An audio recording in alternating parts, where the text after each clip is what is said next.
고린도전서 15장 20절, 21절, 22절 말씀을 읽습니다.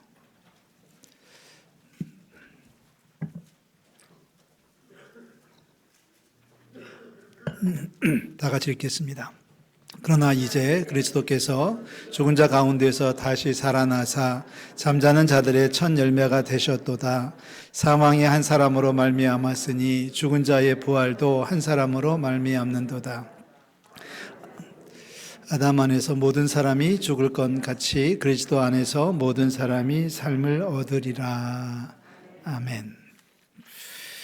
오늘 아침에 예배당에 올라오는데 어떤 성도가 저보고 그러더라고요. 목사님 부활하셨네요. 그러더라고요.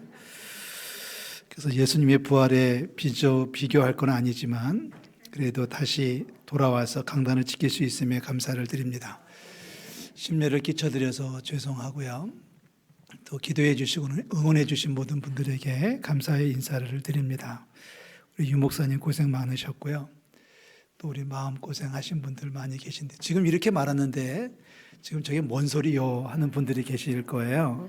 지금 저게 뭔 소리요 하시는 분들은 지난주에 결석하고 동시에 유튜브 예배도 하지 않으신 분들, 도대체 뭔 일이 있었는지 모르겠는데 하여튼 그런 일이 있었습니다.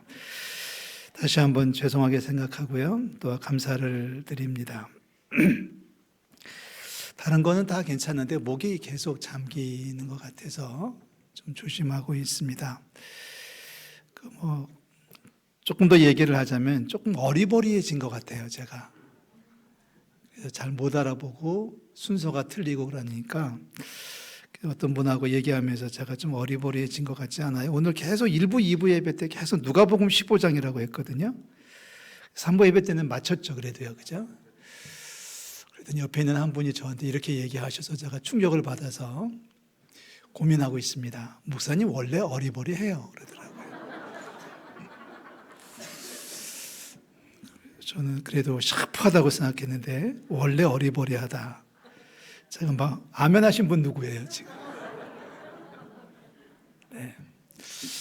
하여튼 감사드립니다. 우리 옆에 있는 분들하고 인사하겠습니다. 사랑합니다. 축복합니다. 인사하시고요.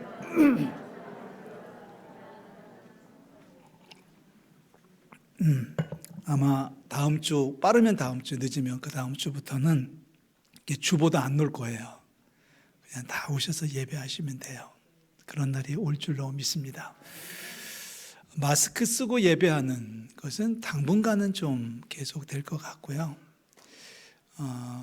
저는 그냥 제 편한 마음으로 마스크를 벗고 있는데 지난 목요일날 저녁에 그 음성 판정을 받아서 제가 금요일 새벽부터 새벽기도에 강단에 섰습니다만은 좀 이해해 주시고 정 부담되면 뒤로 가서 앉으시면 됩니다.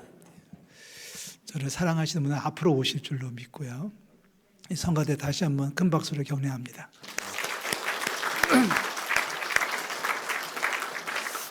두 번째 박수 친 것은 마스크 쓰고 찬양해서 박수를 쳐드린 거예요.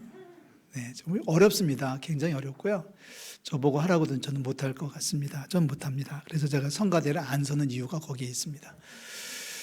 우리 오늘 부활절입니다. 표정들이 너무 경건하고 너무 거룩해서 제가 지금 우스갯소리를 좀 했는데요. 좀 웃어주십시오.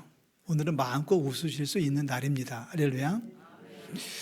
예수님께서 부활하시고 나서 약 25년 정도 흘러갔을 때 사도 바울이 고린도에 보내는 편지에서 부활을 정리를 하죠. 부활장이라고 알려진 고린도전서 15장에서 사도 바울은 부활을 조목조목 설명을 하고 있습니다. 바울이 전하는 부활 메시지를 요약을 하면 첫째는 예수님께서 부활하셨어요 라고 하는 선포입니다. 그리고 두 번째 메시지는 예수님이 부활하신 것을 믿는 우리들도 부활할 줄로 믿습니다. 부활해서 영생을 누리게 될 줄로 믿습니다. 이 두 가지 큰 주제를 사도 바울은 정리를 했어요. 예수님께서 말씀하신 대로 예언하신 대로 죽은 자 가운데서 3일 만에 다시 살아나셨다. 그리고 그 사실을 믿는 사람들은 죽어도 살겠고 영생을 누리게 될 것이다. 자, 예수님의 부활을 믿는다는 것은 과거 시제입니다. 그리고 우리의 부활과 우리의 영생을 믿는다는 것은 미래 시제입니다. 앞으로 되어질 일을 우리가 믿고 붙잡는 약속의 말씀을 붙잡는 거 아닙니까? 자, 그렇다면은 예수님의 부활을 믿고 우리도 부활할 것을 믿는다면은 지금은 어떻게 살 것이냐? 지금은 어떻게 살아야 되겠느냐라고 하는 말을 우리가 질문을 던져보게 됩니다. 부활도 믿고 있고 아마 여기 계신 분들은 대부분 다 예수님께서 부활하신 것을 믿는 성도들이신 줄로 믿습니다. 믿으십시오. 예수님은 정말 부활하셨어요. 많은 사람들이, 어떤 사람들은 평생을 노력을 해서 예수님의 부활을 부정하려고 예수님의 부활을 반박하는 연구를 평생을 한 사람들이 수도 없이 많이 있지만 그들이 마지막에 손을 들고 항복하는 메시지는 뭐냐면 내가 평생 고생해서 연구해 봤는데 아니더라. 예수님 부활하신 게 맞더라입니다. 그리고 그 부활의 메시지가 지금 2000년이 지난 지금까지도 우리는 아멘하고 있고 예배하고 있고 붙들고 있습니다. 예수님은 분명히 부활하셨습니다. 역사적 사실입니다. 역사적 사실입니다. 그리고 우리는 분명히 또 말씀을 믿기를 예수님께서 부활하셨고 우리를 위해 죽으셨고 다시 살아나셨다는 사실을 믿는다면 우리도 역시 영생을 누리게 될 줄로 믿습니다. 자, 과거와 미래 중간에 우리는 과연 어떻게 살 것이냐라고 하는 질문을 던져보는데요. 제가 두 군데 말씀을 소개를 해드립니다. 중간만 읽어드리면 모든 무거운 것과 얽매기 쉬운 죄를 벗어버리십시오 라고 얘기했어요. 히브리서 10장 말씀을 제가 읽었고요. 너희는 유혹의 욕심을 따라 썩어져가는 구습을 따르는 옛사람을 벗어버리고 라고 했습니다. 벗어버린다는 표현을 두 번을 반복을 했어요. 그러니까 옛날 부활을 믿기 전에, 부활을 모르기 전에 살아왔던 세상적 욕망과 육신적인 생각들을 다 내려놓고 이제는 부활과 함께 세상을 살아가십시오라고 얘기하고 있는 겁니다. 여러분, 제가 주의 이름으로 권합니다. 주 안에서 행복하십시오. 왠지 아세요? 우리는 행복할 자격이 있어요. 그 이유는 예수님께서 부활하셨다는 사실을 믿기 때문이고 우리도 부활할 것을 믿기 때문에 우리는 지금 이 자리에서 웃을 수 있고 감사할 수 있고 기뻐할 수 있다고 하는 겁니다. 지금까지 좀 실패를 했었어도 이제는 부활하신 주님을 붙잡고 다시 한번 도전할 수 있으면 좋겠어요. 지금까지 눈앞에 있는 것에 매여가지고 전전긍긍했다면 이제는 먼 나라를 바라보면서 영생을 바라보는 저와 여러분들이 되시기를 주의 이름으로 축복합니다. 어떤 마을에 사고가 났다고 그러죠. 그 두 아이들이 호수에서 놀다가 연못에서 놀다가 빠졌습니다. 소식을 들은 아버지가 달려갔습니다. 달려가면서 뭘 하나를 잡고 달려갔는데 구명 튜브를 하나를 가지고 갔습니다. 빠진 아이는 둘입니다. 아들이 빠져 있었고 좀 떨어진 곳에서 아들의 친구가 빠져서 허우적거리고 있었습니다. 순간적으로 아버지는 고민합니다. 이 구명 튜브는 하나밖에 없고 죽는 애들은 두 명인데 내가 누구한테 튜브를 던질 것인가? 그런데 아버지는 주저하지 아니하고 아들이 아니라 아들의 친구에게 구명 튜브를 던졌습니다. 그래서 그 아이는 살아났고 아들은 그렇게 죽었습니다. 그러니까 많은 사람들이 그 아버지를 향해서 독하다, 정말 잔인하다, 여러 가지 손가락질을 했다고 합니다. 그런데 아버지의 마음은 단호했고 당당했습니다. 아버지가 하는 말입니다. 제 아들은요, 하나님을 믿고 예수님을 믿고 살던 아이거든요. 그 아이는 죽어도 살겠고 영생을 누리는 축복을 이미 누리고 있는 아들이에요. 그런데 아들 녀석 친구는 예수를 안 믿고 하나님도 없이 세상에 빠져서 살아가는 녀석이거든요. 여러분 이유를 아시겠습니까? 아들 친구에게는 아버지로서 한 번 더 기회를 주고 싶은 거예요. 하나님의 마음이겠죠. 한 번 더 기회를 줘서 하나님을 믿게 하고 영생을 살게 할 수 있도록 기회를 주고, 안 그러면 그냥 그 자리에서 죽으면은 영원한 형벌 지옥에 빠져 죽을 수밖에 없기 때문에 아버지는 아들을 포기하고 아들의 친구를 살렸다는 겁니다. 이게 부활을 살아가는 사람의 모습 아니겠습니까? 우리가 예수님을 믿고 예수님이 나를 위해 죽으신 걸 믿고 사흘 만에 부활하신 것을 믿는다면, 또 예수님을 믿는 자들이 영생을 살 것을 믿는다면은 죽음의 고통도, 죽음의 위협도, 세상의 아픔도, 미움도, 다툼도, 시기하는 것들도, 불평하고 불만하고 원망하는 마음들도 부활을 맞이해서 싹 내려놓을 수 있기를, 벗어버릴 수 있기를 주의 이름으로 축복합니다. 어제 사실은 저희 아버님 산소를 좀 다녀왔어요.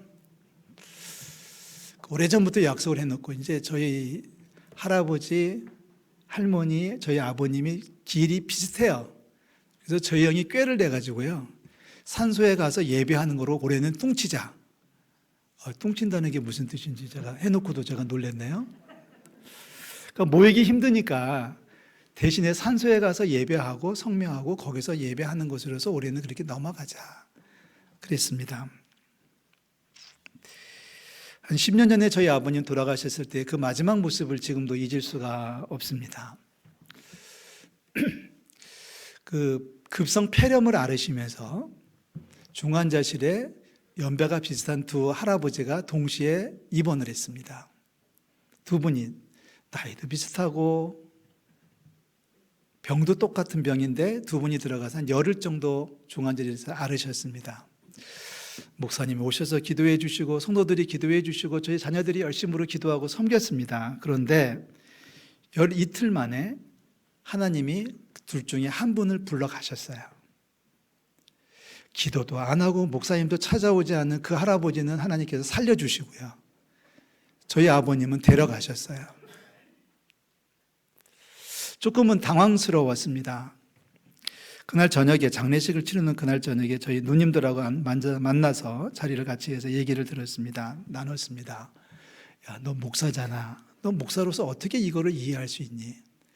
왜 믿음 생활 잘하고 기도 많이 했던 어른은 정말 선하게 살아셨던 그분은 하나님이 데려가시고 저 할아버지는 왜 하나님께서 살려주셨을까? 설명 좀 해봐라. 그런데 저도 처음에는 당황스러웠지 않습니까? 잠시 생각을 거두어 보니까 하나님의 뜻을 알 것 같아요. 그래서 이렇게 대답을 했습니다.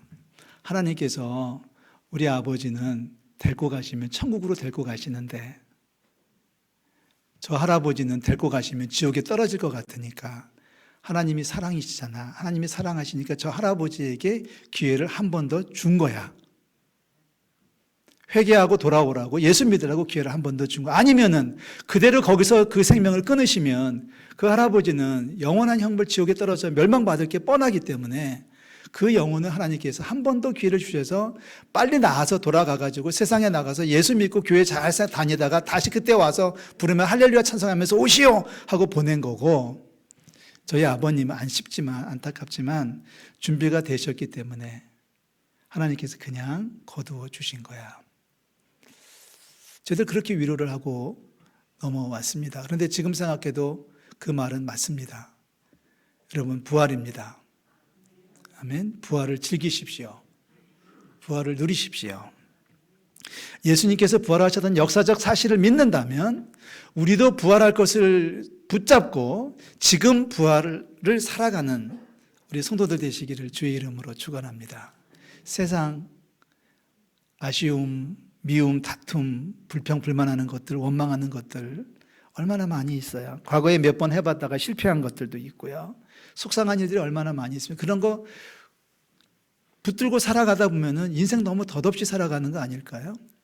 이제는 좀 내려놓을 거 내려놓고 좀 즐기면서 행복해하면서 살아가시기를 주의 이름으로 축복합니다. 제가 분명히 선포하지만 우리 성도들은, 여기에 계신 한 분 한 분들은 행복할 수 있는 자격이 있습니다. 이유가 뭔지 아십니까?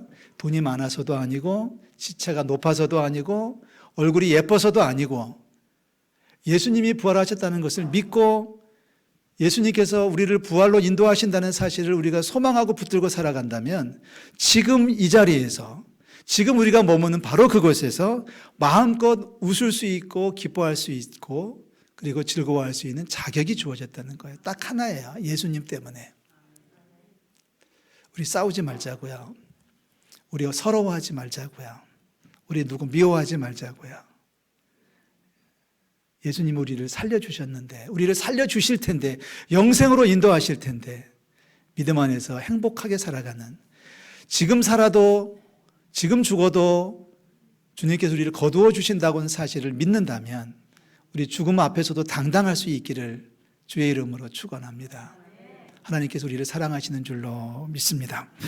다 일어나시죠. 우리 마지막 찬송을 찬송하고 예배를 마칩니다. 171장을 찬송하겠습니다.